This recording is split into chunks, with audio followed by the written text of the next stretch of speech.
I gotta say, that's a good looking thumbnail Adam made. Adam, that popped really nice. It's just like really bold text. And when I saw it, it made me excited to talk about our title topic today. How you doing, Steve? I'm well. I'm enjoying this new way of we've switched to a new format of recording and of doing this, and it's a lot better. Yeah, right now. So not only are we using StreamYard, which some people know, but we are also streaming to Twitter. I'm not, it's Twitter. I'm calling it Twitter. Twitter, in addition to YouTube. So I actually just retweeted us live on Twitter as well. And it's very exciting. Also, StreamYard means we could do things like this. Say hello to Steve and pull up his chat right here. We also have Tommy, who's very excited about Adam right now. Mike Joyce is here as well. What's up? So Steve, this you'll be amused by this particular conversation. I was wearing a hat yesterday because I'm testing out all of my potential Sundance hats before we leave. Because I don't do my hair during Sundance. I just wear a hat because I can. I got news for you. I also do not do my hair at Sundance, and it's fantastic. Dude. One day I'll do the Steve and just get rid of it. You will never do that. No, I probably won't, but I could dream. I could dream. Listen, I'll tell you, there's pros and cons to having a head like this, but it is nice to be able to just wake up and go. You know my big April Fool's Day pitch that I still want to do. I still think that there needs to come a day when the two of us both have a junket, let's say on April 1st. I feel like we can make an excuse for this to happen on other days too, where you wear a wig with bangs and I wear a bald cap and a beard, and you go to your junket pretending to be me and I go to my junket pretending to be you. I guess I'd have to shave my goatee, but sure, let's do it. I'm telling you, it would get all the views. All right. First topic of the day. First topic of the day is a big one. We are doing some 2024 box office predictions. So yesterday, Maggie and I covered the story that Universal topped Disney at the box office, which is the first time that's happened since 2016, I believe. So we're starting to toy around with the idea of, like, is Disney going to lose out again next year? And this year, we're going to take it a little further, and we're going to name some specific movies that we think have the best chance of doing the best at the 2024 box office. So, Steve, what is your pick? What do you think is going to top the year? I gave it a lot of thought. And I wrote down 4 movies that I think are like the ones that I would place money on performing. So do you want me to list all 4 or just start with one? Let's hear it. Maybe list all 4 and give us a little reason why you chose it.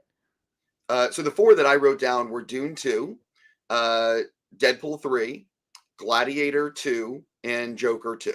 I know these are all sequels, but there's a reason why these films have a stronger percentage chance of performing, and that is that people love the first Dune. This one's supposedly even better, and also everyone who saw Dune is going to see the sequel. It's not like people didn't like Dune.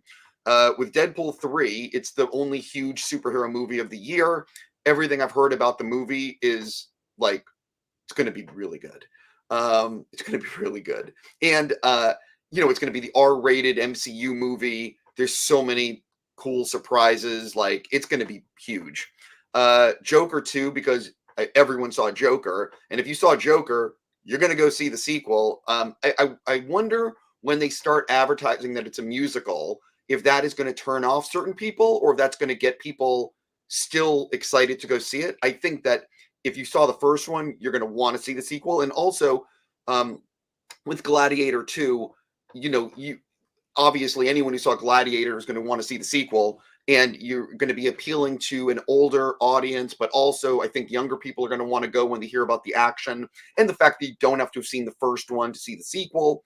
But ultimately, I think that the key to all of these movies are what people are saying on social media and the reviews. Because it really does make a huge difference now, the buzz on a movie. It's always made a huge difference, but now more so because people are so much more selective with what they're going to see in an actual movie theater. One of the reasons why Oppenheimer and Barbie did so well is people were raving about both.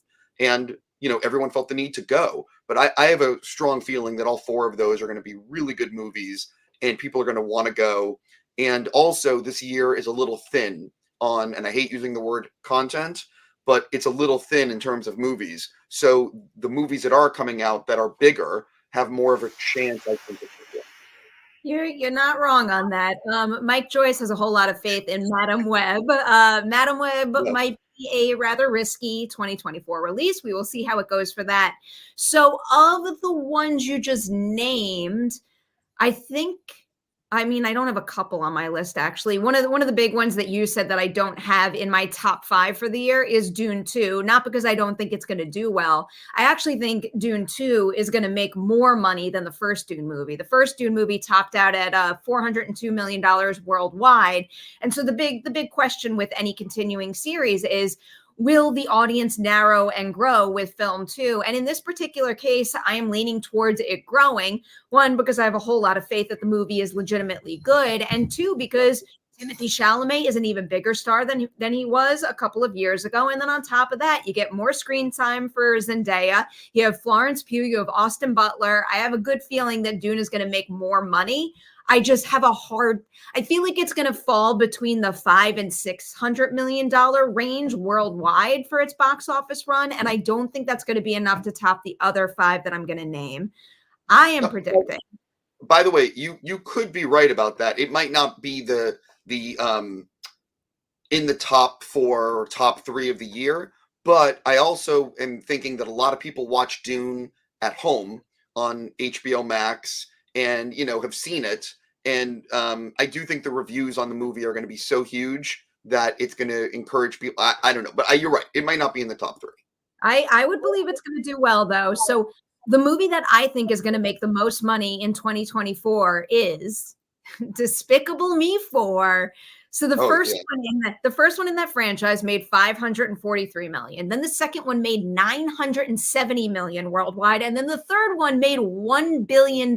So you don't see very many film franchises out there have such a consistent climb from film to film to film. And that means something. On top of that, when you look at the 2023 box office, one of the highest earners of the year is a Universal released animated film in the Super Mario Brothers movie. So I think all signs are pointing towards Despicable Me 4 making a wild amount of money. And I think it could top the charts. Deadpool 3 would probably be my next pick. Again, that's another franchise that stayed pretty consistent, I believe. Deadpool made 782 million, and then the sequel made 785 million worldwide. And then the question with that one becomes, could the third movie make even more money? And I certainly think so, because it's a part of the MCU. It's got Deadpool and Wolverine, which is a very big deal. And then if you want to use a 2023 movie as an example, Guardians 3 made 845 million. Why can't Deadpool 3 make just as much, if not more than that? So I do think that movie's going to do very well. And then my number 3 pick is Joker 2. First Joker movie made $1 billion. It is a highly anticipated film. I don't know if Joker 2 will hit $1 billion. It's just a very tough milestone to achieve, but I don't know, could have a shot, especially with Lady Gaga in the mix. And then from there, I'm going Inside Out 2.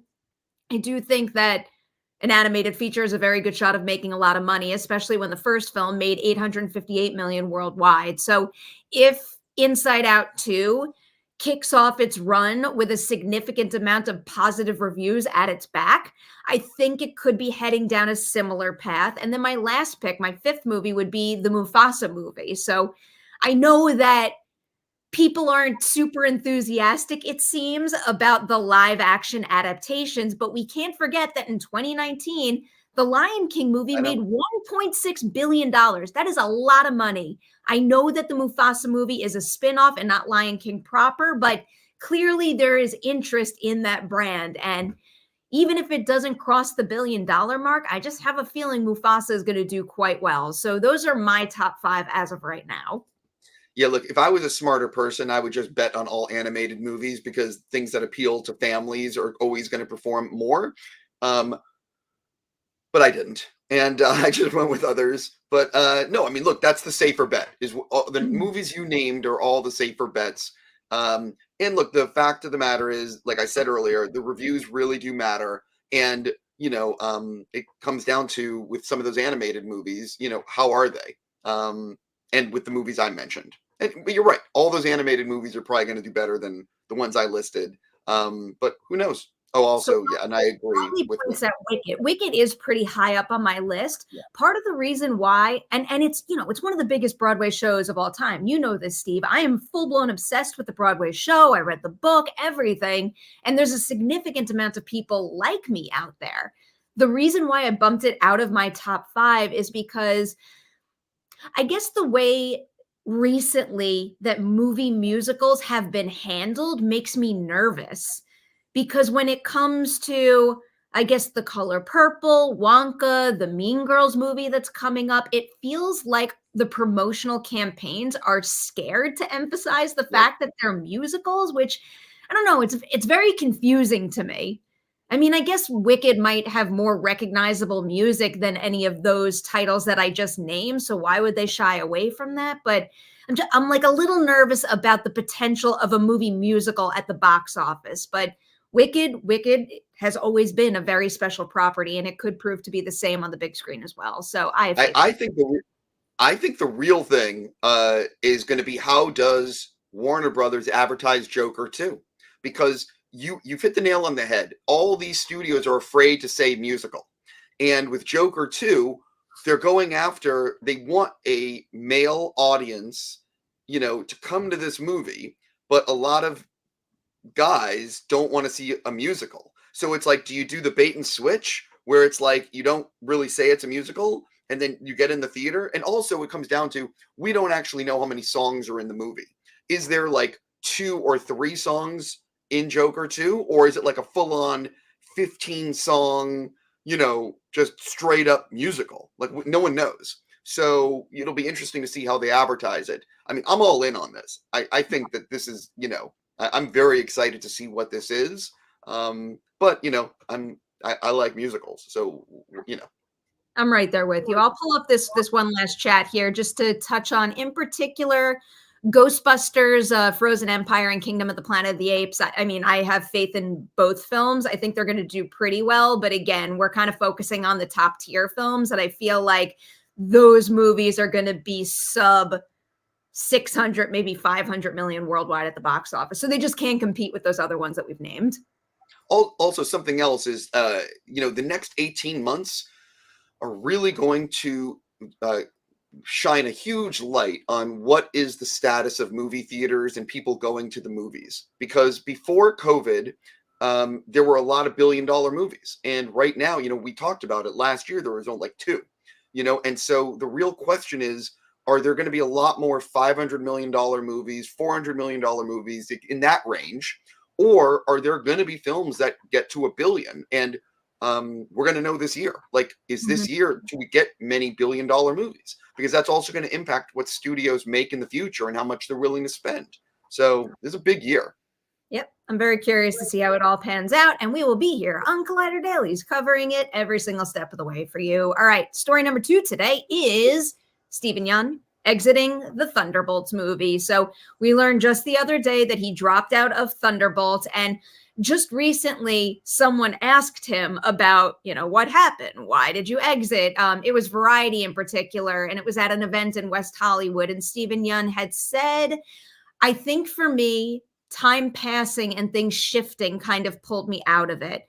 He went on to say, but Jake Schreier, I know, is going to do an incredible job. And then he added, I want to do a Marvel movie. And then the final quote says, it took a lot of drafts on email to make sure that I conveyed the sincerity of how sorry I was to have to back out. So, you know, it's a bummer. I was really looking forward to seeing so many beef artists involved in a Marvel movie. That was giving me a whole lot of faith in the Thunderbolts. And there still are a lot of people involved in beef, involved in Thunderbolts. But, you know, I'm a big Steven Yeun fan, so this was bound to be a disappointment to me. Yeah, look, also, what people don't understand is this word called scheduling. And this year, there's a lot of, you know, no one was filming. Basically, no one was filming for 6 months last year, except for certain films. So there's a lot of opportunity this year in terms of roles. And Steven obviously is being offered some really good roles right now. And what is not being reported is, you know, Jordan Peele could have offered him a role again in his new movie, or like a big filmmaker might have offered him a lead role in a film, and Steven had to pick between Thunderbolts and being part of a team and, having a lead role in something else. And, Thunderbolts might take 5 months to film, which means you can't film other things. So he might have just been offered something he wanted to do more. And I don't blame him. Like, if you got offered a great role that means more to you, go do that. I'm just going to add that my face just then was not a response to anything you said. Malcolm just tried to sabotage Collider Dailies by unplugging my Ethernet cable. Right. Well, that would have been amusing. Yeah. You know what I'm talking about, Steve. You've been there. I do. There's a cat in this room, but it's sleeping, and I'm very thankful. Which cat? I think Bandit is in my closet right now, and I am okay with him sleeping. All right. With that, Thunderbolts talk, and I feel like cat talk has come to a close because, Thunderbolts, hopefully we'll hear more in the future, but things like this are just bound to happen. So we put the news out there, but there's not really much to take from it at this point. Our final topic of the day is one I'm very excited about because I think both of us really loved Society of the Snow when we saw it back at AFI Fest in November. Was it that long ago, Steve? I have no recollection of when I saw it. Could have been October. The movie is out on Netflix now or in the coming days, I believe. So we wanted to take an opportunity to highlight it with a review. Spoiler alert, we both love the movie. So this will be a review that tells you how much we love Society of the Snow. Just in case anyone does not know what this movie is, it is based on true events. In 1972, a flight chartered to fly a rugby team to Chile catastrophically crashes on a glacier in the heart of the Andes. Only 29 of the 45 passengers survived the crash, and they found themselves in one of the world's toughest environments. So they are forced to resort to extreme measures in order to stay alive in those conditions. Steve, how did you feel about Society of the Snow when you saw it? I've said this numerous times. It's easily one of the best films of 2023. It's exceptional filmmaking, exceptional storytelling, an amazing score by Michael Giacchino. There's no weak links in this film. It's J.A. Bayona operating at the top of his game. I really cannot emphasize enough how good this movie is. I put it as my number 3 of the year. You could make the argument it was my favorite. I mean, I don't know, but it's top 3 for me.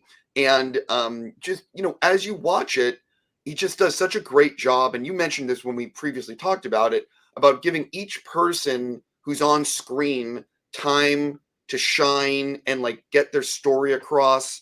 And I really it's easily one of the best movies Netflix has made. It's one of those where you really should stop and watch it with the lights out and with the, turned up loud. It's just exceptional filmmaking. It's a really great movie.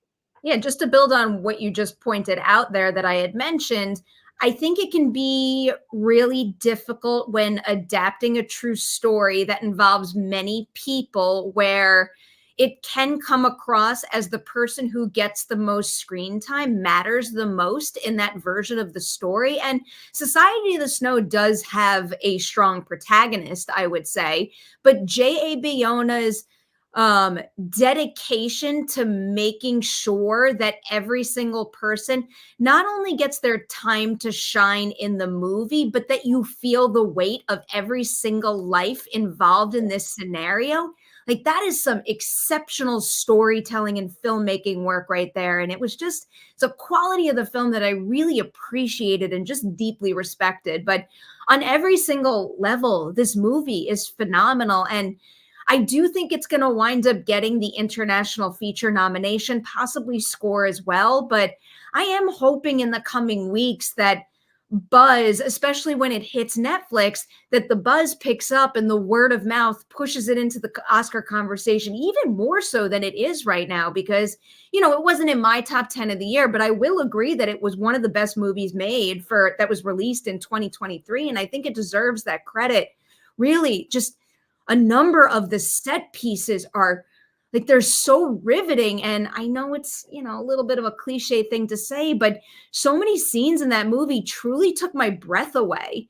At the end of the movie, I vividly remember thinking, like the lights came up and I realized how exhausted I was because I was so tense and like clutching the armrests the entire time. It's just so well active, wildly immersive and effective. Another thing I really loved about it too is that obviously this was a terrible situation that played out again, because I see someone asking in the chat, it was based on true events. I really appreciated the fact that in the end, it felt like J.A. Bayona well emphasized a very inspiring idea and thread. It doesn't leave you, it doesn't leave you depleted and miserable, but it also doesn't take away from the severity and the weight of the true events. And that is another thing that I think is very difficult to balance when adapting a true story like this. So all the applause to that team for making such a good film. Yeah, I mean, last year I saw All Quiet on the Western Front, which Netflix is, international movie, Netflix released. And as the movie ended, I was like, what the hell did I just see? And it's the same thing with Society of the Snow. It's just an exceptional film. And like I said, I mean, I don't want to, I'm just going to, I'll stop and just say it's really worth your time. And it's on Netflix, or it's about to be on Netflix. And it's, I mean, absolutely worth watching. And, I really do hope it's one of those films where they just need to show it to Academy members and they will understand how good it is. Yeah, I couldn't recommend it nearly enough. I'm pretty sure it's on Netflix now. I don't know why. Yes, it is available on Netflix. So go watch it. And with that, that was our final topic of today's Collider Dailies. Before we say goodbye to everybody, Steve, is there anything you would like to promote? What should people watch or read right now? If you are in LA, and I'm doing standby for our screening tonight of The Beekeepers, which is the Jason Statham.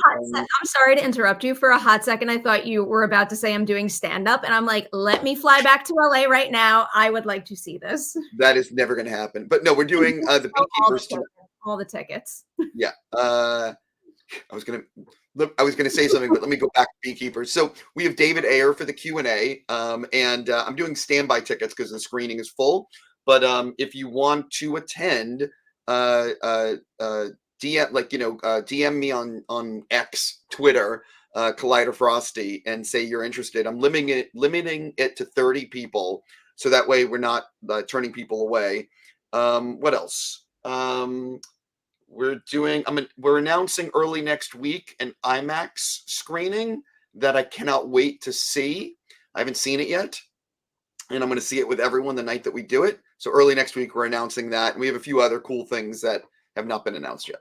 Very, very cool. All right. I'll send everybody to the Carla Gugino Ladies Night, which is up and running on the Collider Extras YouTube channel. And then I will also shamelessly plug my 2023 movie montage. We keep talking about the biggest box office hits, our personal favorite movies of the year, but I'm a big believer that every single movie made has a fan, and every single movie that crosses the finish line and actually is released needs to be celebrated. And that's what the montage is all about.